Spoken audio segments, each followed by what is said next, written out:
Harris announces Tim Walz as presidential running mate. And Hamas names Yahya Sinwar as new leader.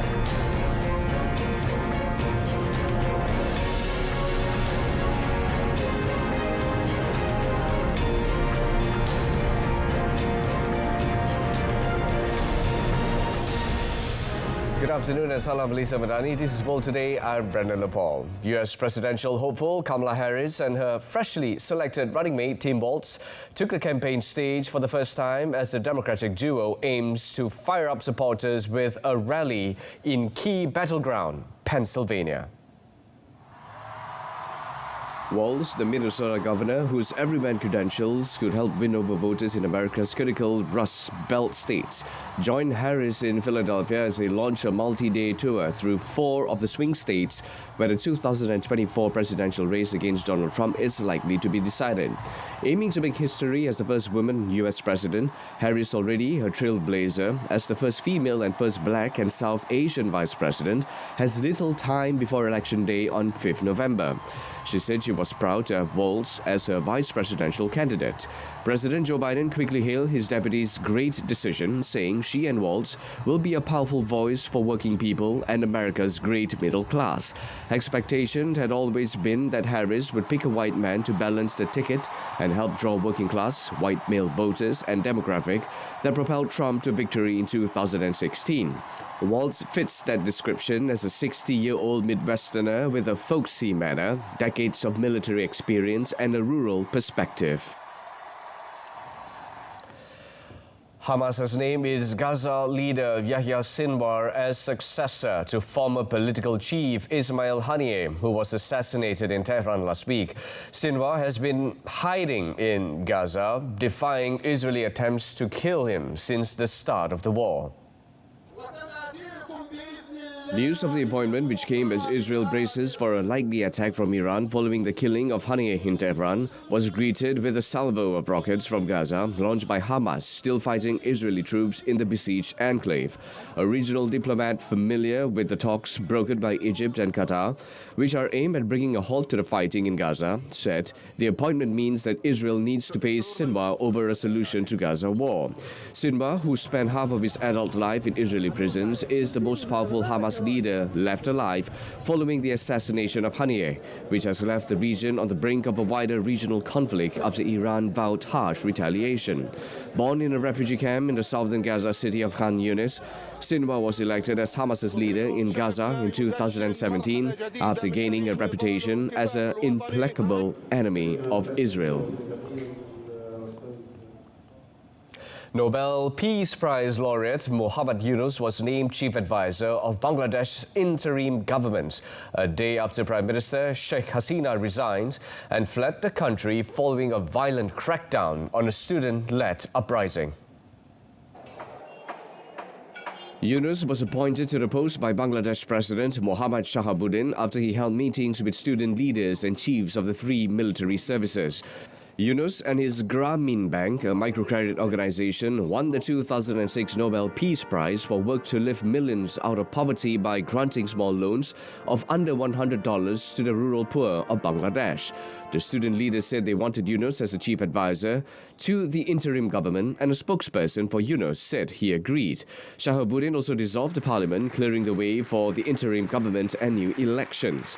His office also announced that the leader of the opposition Bangladesh Nationalist Party, Begum Khalida Zia, a former prime minister who has feuded with Hasina for decades, had been freed from house arrest. The movement that toppled Hasina rose out of demonstrations against public sector job quotas for families of veterans of Bangladesh's 1971 independence war, seen by critics as a means to reserve jobs for allies of the ruling party.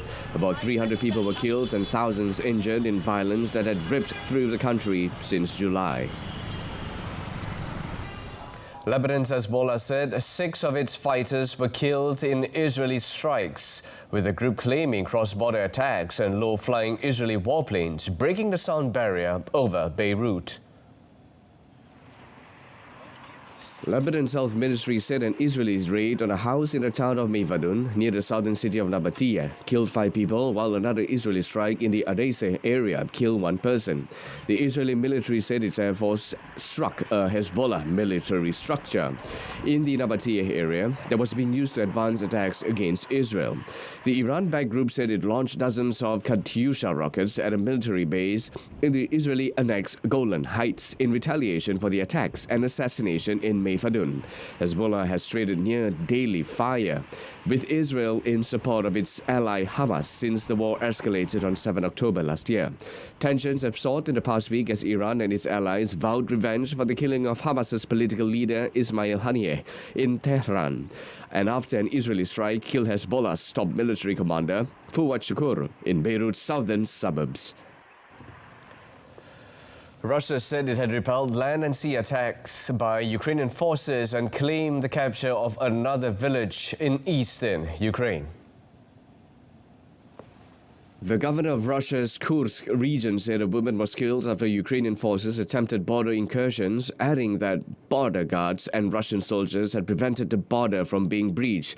Combatants from Ukraine have made several brief incursions into Russia since the beginning of the conflict. These have involved units of Russians fighting in support of Kyiv, the Russian Volunteer Corps, and the Freedom of Russia Legion. Russia has pushed back against the attacks but has sometimes needed to deploy artillery and aviation. Russia's defense ministry also said its forces had captured the Timofeyivka village in eastern Ukraine, the latest in a series of gradual advances in recent weeks. Meanwhile, a Russian missile attack on the city of Kharkiv in northeastern Ukraine damaged a medical clinic and injured at least 5 people. Kharkiv Mayor Ihor Terekhov said the Russian forces used Iskander ballistic missile in the attack, adding that it damaged dozens of cars and residential buildings as well as some administrative buildings.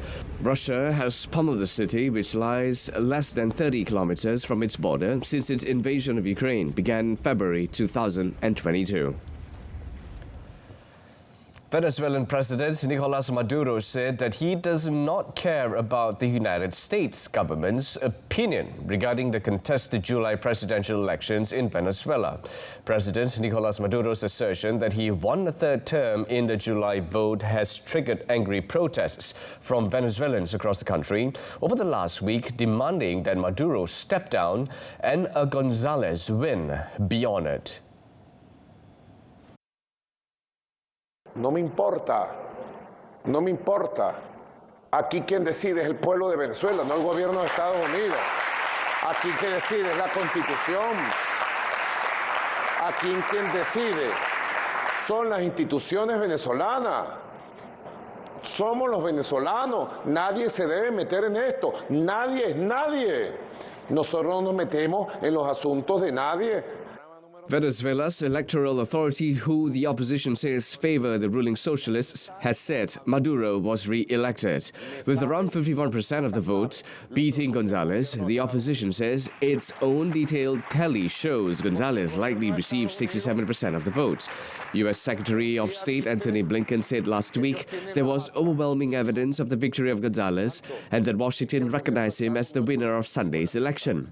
Russia and China, among others, have congratulated Maduro as the election winner, but most Western countries have demurred, calling for the full release of voting results. Suspected far-right rioters appeared in British courts as the government said 6,000 specialist police were ready to deal with England's worst disorder in over a decade. Almost 400 people have been arrested and 100 charged over the week-long disturbances sparked by online misinformation about the murder of 3 children in a mass stabbing, with police bracing for further possible violence. After chairing his second emergency meeting in as many days, Prime Minister Keir Starmer said he expected substantive sentencing before the end of this week for the rioters. Rioting in several cities have seen demonstrators throw bricks and flares at police officers, burn cars and attack mosques, and at least 2 hotels that have been used as accommodation for asylum seekers. Scores of alleged perpetrators were hauled before judges, with some entering guilty pleas. Justice Minister Heidi Alexander said the government had freed up an extra 500 prison places and drafted in 6,000 specialist police officers to deal with the violence. The unrest, Britain's worst since the 2011 London riots, has led a number of countries to warn its citizens about the dangers of travelling in the United Kingdom. Indian and German Air Force personnel on Tuesday conducted Tarang Shakti, meaning wave of power, a joint air exercise between the two countries in Coimbatore city of southern Tamil Nadu state. The 7-day multilateral exercise is being hosted by India, with several other countries, including France, Germany, Spain, and the United Kingdom, participating to showcase their combat skills and interoperability. Fighter jets from 4 European countries, namely Germany, France, Spain, and the UK, landed at the Sulur Air Force Station on Tuesday afternoon. The first phase of the multinational air exercise will continue all the way until 13 August. India displayed various indigenous fighter planes, including Tejas, Rafale, and MiG-29 aircraft at the exercise. Indian Air Force Chief V.R. Chowdhury said this is the first multinational air exercise to be conducted in Indian airspace after a period of 61 years. This exercise marks a significant milestone towards our collective commitment for peace and stability. It is also a testament to our belief that the same skies can be a platform to foster trust, enhance interoperability, and refine our capabilities to address the complex challenges of modern warfare. At least 6 people have died in Florida and Georgia in the wake of a storm Debby, which is expected to linger over the southeastern and mid-Atlantic coasts for 4 days. The tropical storm inundated coastal Georgia and South Carolina with a deluge of rain that could bring catastrophic flooding to Charleston, Savannah, and other cities, a day after it slammed into Florida's Gulf Coast as a hurricane. The National Hurricane Center said Debby is expected to produce potentially historic rainfall totals of 25 to 51 centimeters, with maximum amounts of 63.5 centimeters, bringing areas of catastrophic flooding across portions of the eastern half of South Carolina and southeast North Carolina through Friday. The governors of those states have declared states of emergency. The storm featured 64 km/h winds as it moved slowly just south of Savannah in Georgia. The National Weather Service said more than 20 centimeters of rain have already fallen on Savannah and Valdosta in Georgia. Charleston and Hilton, head in South Carolina, meanwhile, have received between 25 and 30 centimeters of rain so far, with more on the way.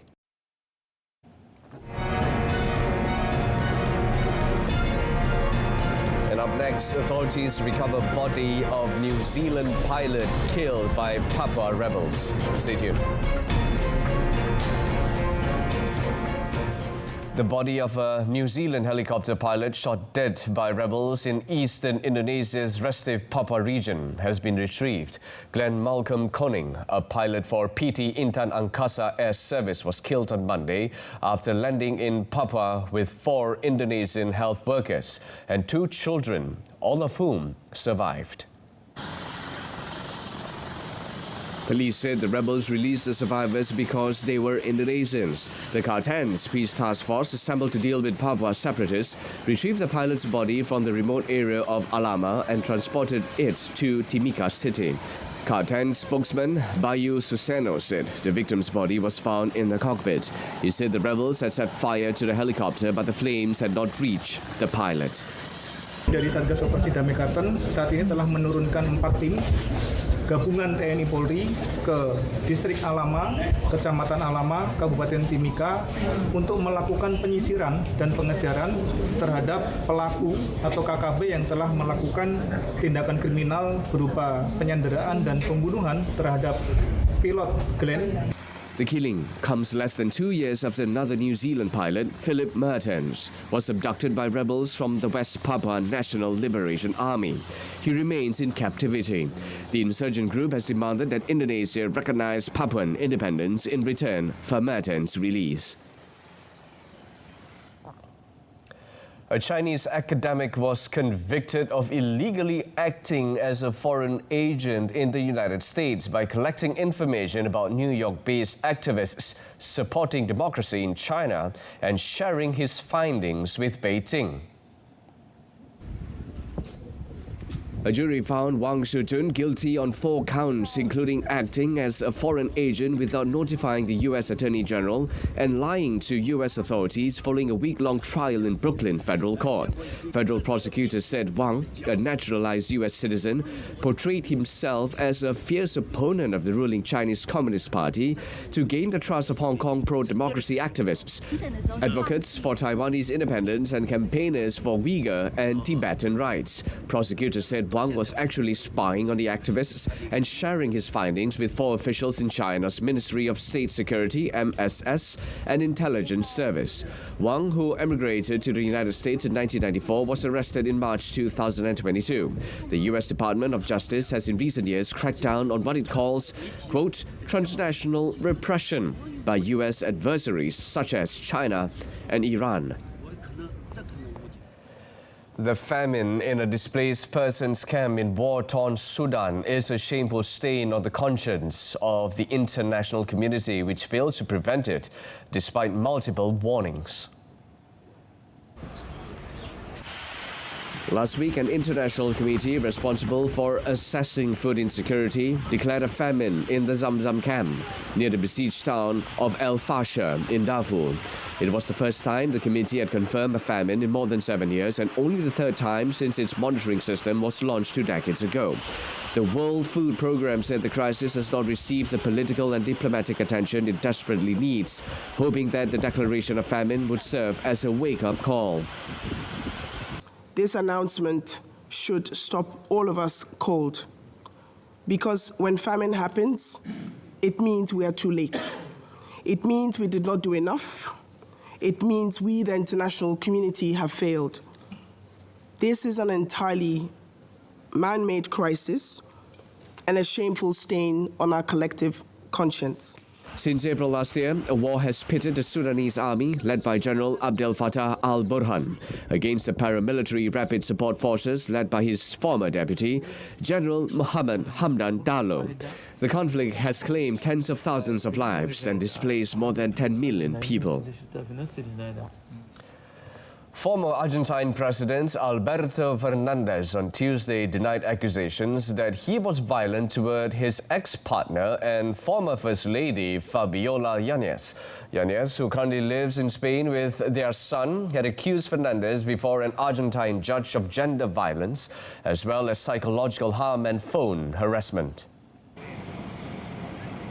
The events allegedly took place on different occasions, even when she was pregnant on the Olivos residence.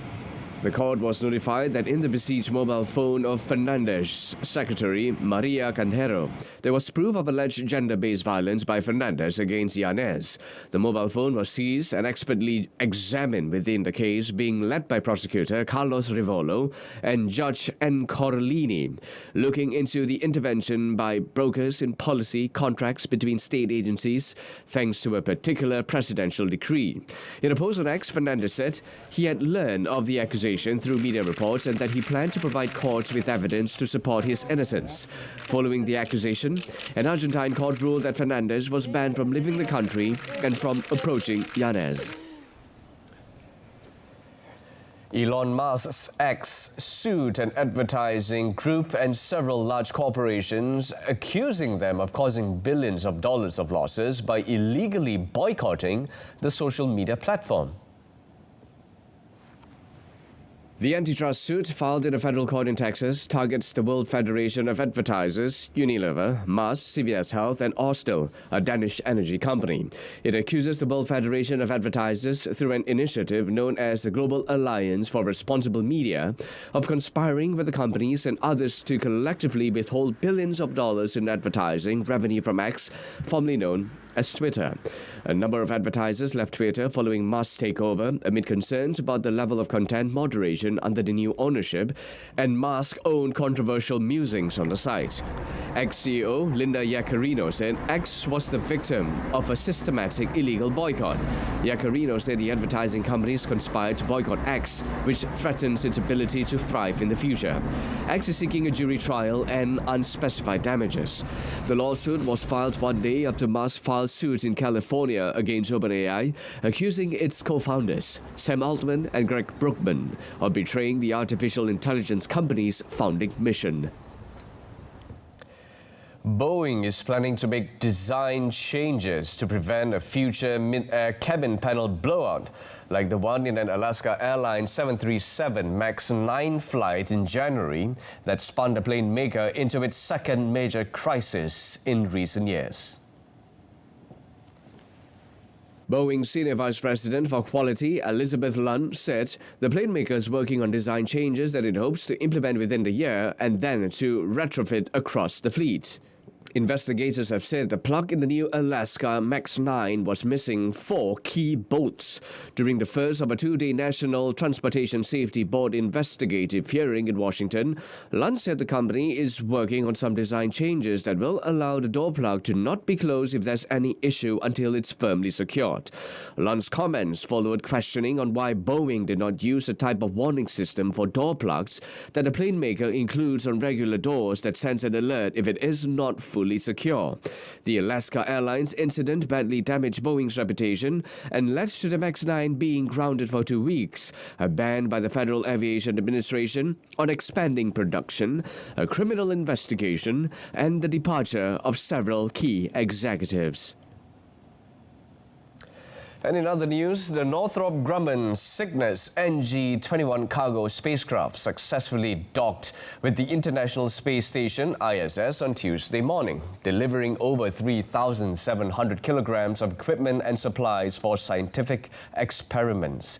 Launched aboard the SpaceX Falcon 9 rocket on Sunday, the Cygnus spacecraft, named SS Francis R. Dick Scooby, was captured by the station's Canadarm2. Astronauts on board have to stop any daily... The docking was overseen by NASA astronaut Matthew Dominic. The mission supports various scientific investigations, including studies of microgravity's effects on human cells and fire behavior in space. The Cygnus will remain attached to the ISS for several months before departing with disposal cargo for re-entry into Earth's atmosphere.